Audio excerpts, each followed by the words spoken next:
former President of the Federal Republic of Nigeria, the Minister of Foreign Affairs of Zimbabwe, the ZEC chairperson, and her team of commissioners, members of the diplomatic, the civil society, the press, a very good morning. I'm presenting to you the African Union Observer Mission Report on the 31st July 2013 of the 31st July 2013 Harmonized elections in the Republic of Zimbabwe. This serves as a preliminary statement. The chairperson of the African Union Commission, Her Excellency Dr. Nkosazana Dlamini Zuma, deployed a 60-member African Union election observer mission, supported by the Deputy Head of Mission, Dr. Aisha Abdullahi, Commissioner for Political Affairs, my humble self, of the African Union Commission.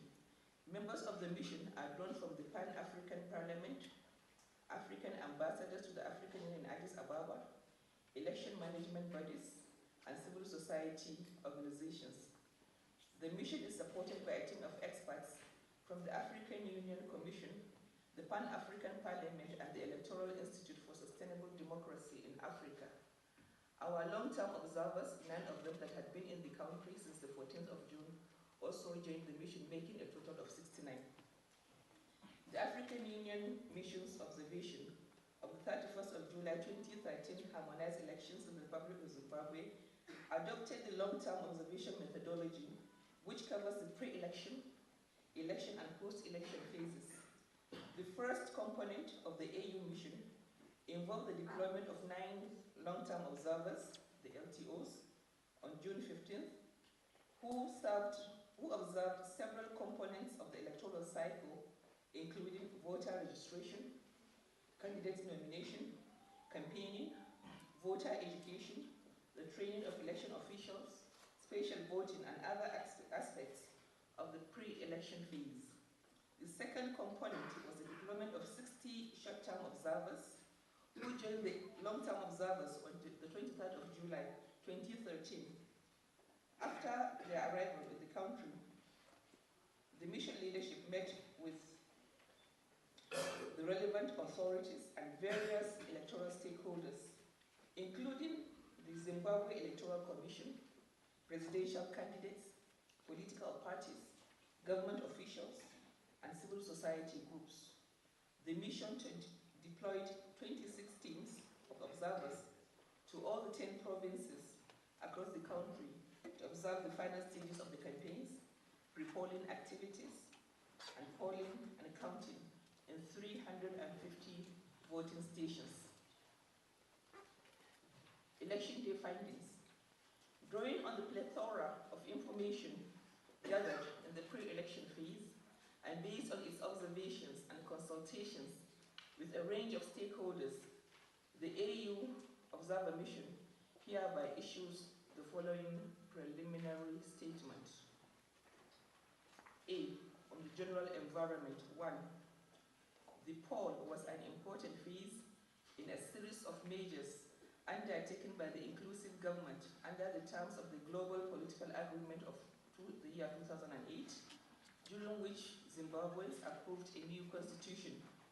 The mission notes further that the new constitution, enacted in May 2013, contributed immensely towards the improvement of the political climate in the country for holding peaceful elections. 2. On the 31st of July 2013, Zimbabweans went to the polls with enthusiasm and in large numbers to elect their president, parliamentarians, and local authorities. The voting and counting processes took place in a peaceful and tranquil environment. Most of the polling stations observed by the AU mission opened on time and were generally fully staffed with all the required materials and adequately secured by the Zimbabwe Republican Police. 3. The poll followed a generally peaceful campaign period for which the mission commends Zimbabwean citizens and political parties who consistently conveyed messages of peace and non-violence to their supporters and the public at large. 4. The voting was carried out in an atmosphere devoid of violence, harassment, and disturbances. Section B. Preparedness of the electoral management body. The mission notes that the institutionalization of an electoral management body in Zimbabwe, in line with African Union principles of democratic elections, has improved confidence in the integrity and professionalism of the Zimbabwe Electoral Commission to manage elections. The mission notes improvement in the manner in which the Zimbabwe Electoral Commission managed the logistics of the 31st July election after the lessons learned from the special voting process.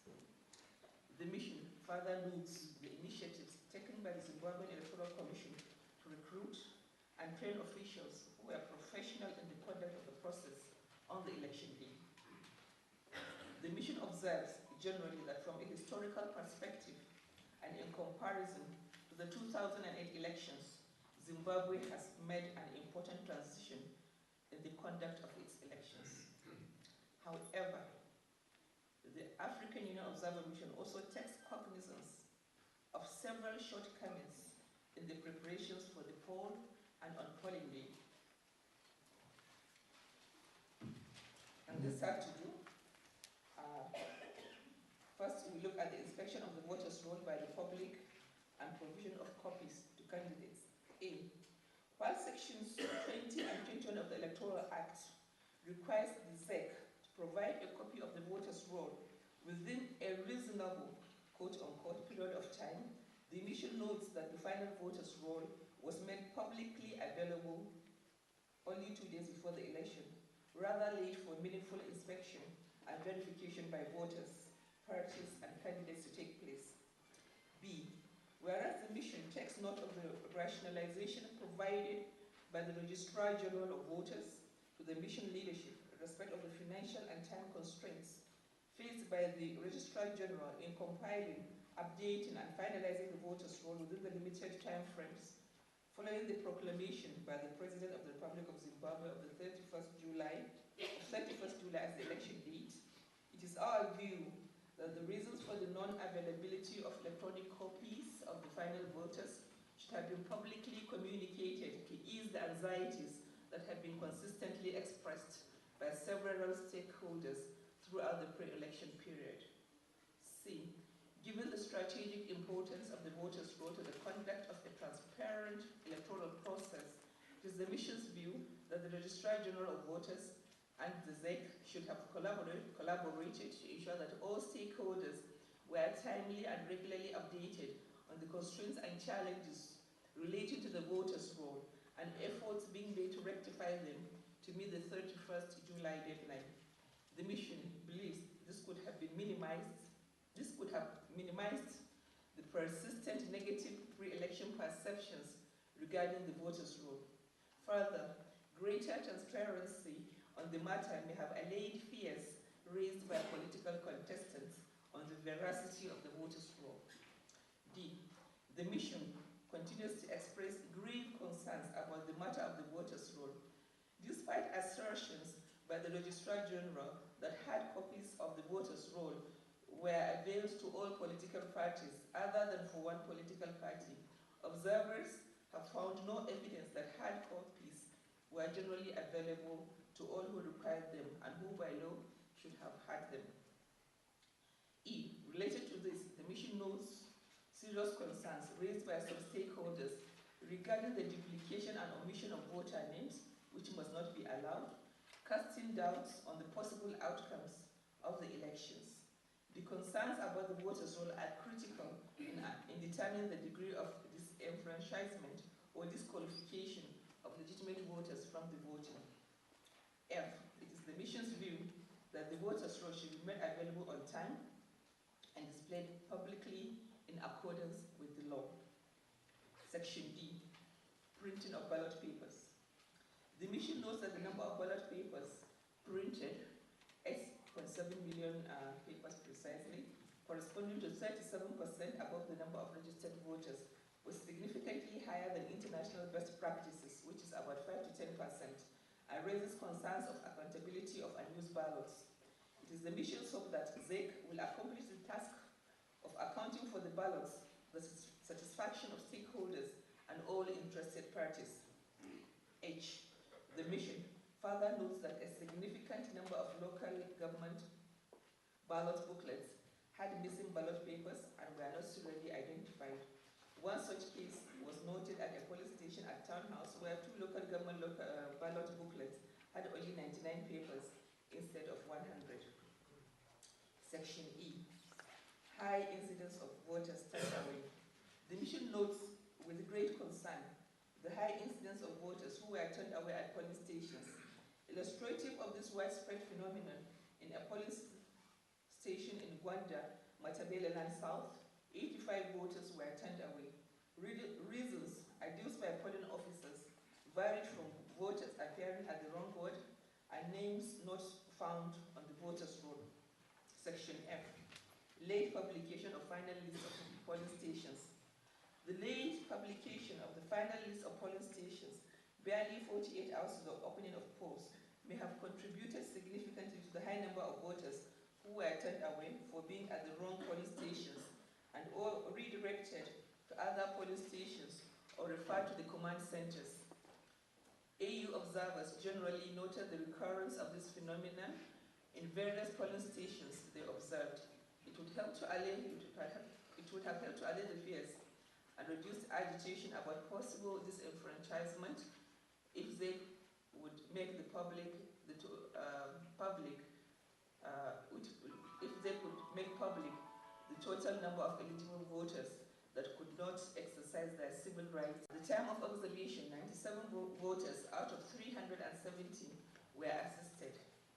Kafebere Primary School, 77 voters out of 374 were assisted. And Vore Primary School, 85 voters out of 374 were assisted. Furthermore, at a polling station observed by the AU mission in Manikaland, there were 97 assisted voters out of a total of 370 voters. While the current electoral rules,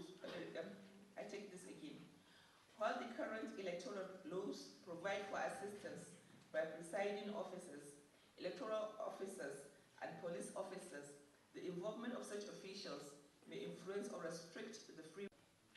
The mission notes that the media was highly polarized along party lines and generally biased in their reporting, in clear violation of Article 160J of the Electoral Act. The mission reiterates that the state broadcaster could have provided a balanced platform for all competing parties and alternative choices and alternative voices in accordance with Article 17, Section 3 of the African Charter on Democracy, Elections, and Governance. The African Union Mission hereby clarifies that this is a preliminary statement based on observations and consultations undertaken until the end of the polls. The mission will therefore continue to observe the process until its conclusion, when a final assessment will be made. The African Union long-term observers will remain in the country until the 3rd week of August 2013 to observe the post-election phase. The African Union Mission will release a more detailed final report with recommendations that will be shared with the Zimbabwean authorities and available to the general public through the African Union website within a 2-month time frame. Conclusion. The mission wishes to express its hope for a successful conclusion of the 2013 harmonized elections and urges all electoral stakeholders in Zimbabwe to continue to communicate messages of peace and non-violence to sustain the reigning calm political environment. To this end, it is critical for all contesting political parties to pursue the established legal channels and dispute resolution mechanisms resolving arguments that might arise. I thank you for listening. Thank you very much.